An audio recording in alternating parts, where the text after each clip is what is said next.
2025s upplag av Åfesten började med härlig sommarsol och värme med massor av besökare i alla åldrar. Vi gav oss ut på stan för att fråga några av de glada besökarna vad de gjort på Åfesten i år. Jag har åkt karusell och fått lite godis. Gått runt, åkt raggarbil. Ja, vi har dansat till Lars Kristers och druckit lite bira och sådär. Dansat och druckit lite bira och ätit mat. En artist som uppträdde första kvällen var Sven Rubin, som vi frågade om stämningen i år på Åfesten. Ja, det var ju obetalbart. Det var långt över förväntningarna. Och då var förväntningarna höga. Det är en del ord som är svåra att uttala, men de ska fram. Vi frågade även vad han tycker om just Åfesten. Alltså, vi har ju velat spela på den här i många år. Och sen har vi fått det, men det har inte passat. Och ibland har vi inte fått det och då har det heller inte passat. Och så ibland så passar det, eller nu passar det, och det var ju helt fantastiskt. Förmodligen var det rätta att vänta tills nu. En lite unik detalj under Sven Rubins spelning var stegen som följde med upp på scen. Ja, det är en gammal tradition egentligen som har gått på ett tag. Men det är ofta att det inte finns någon steg för jag har glömt den någonstans. Nu har jag till exempel en utanför Fagersta. Men jag tänkte jag köper en ny ändå idag. Det är Falupubliken värd. Det blir lite glittrigt liksom. Tyvärr fortsatte inte solskenet under hela Åfesten. Tvärtemot regnade det under stora delar av tillställningen. Men det stoppade inte Faluborna.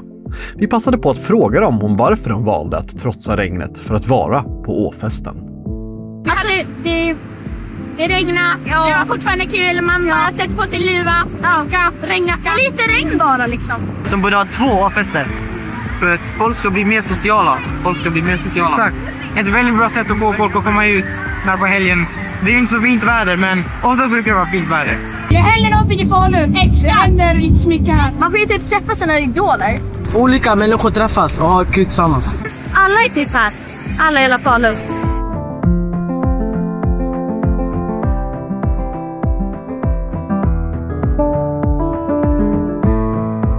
Flera av artisterna var imponerade av besökarnas engagemang, trots det tråkiga vädret.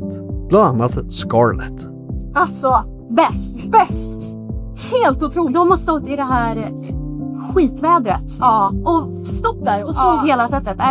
Sjöng med, hoppade, skrev. Underbara. Vi älskar Falun.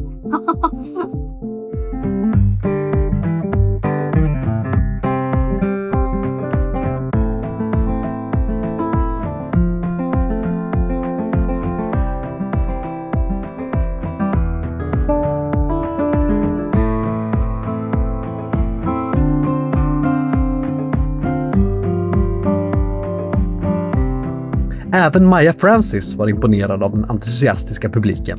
Men det var så himla fint för att det ösregnar, såklart. Det är svensk sommar. Jag har lite så emo countrymusik. Någon gråter. Men hur fint att folk står i publiken helt tysta i regn. Det tycker jag är det finaste betyget någonsin. Vi frågade henne om hennes tankar kring gratisfestivaler, så som Åfesten. Men jag tycker det är skitviktigt. Alltså jag kommer ihåg när jag växte upp i Ängelholm så var det så här ljusfesten och typ. Det har alltid funnits sådana fester som jag tycker det betyder någonting om man har inte skitmycket cash. Det är gratis. Det finns massa olika grejer. Innan de spelar Paw Patrol. Det finns något för alla. Men Falun, förutom att det är liksom den här hästen, så är det det är så mysig dialekt. Man känner bara så här, när vi körde från Stockholm hit så bara jag vill bara stanna och typ måla någonting och äta en korv. Fast jag är vegetarian så kanske det är väggfalukorv.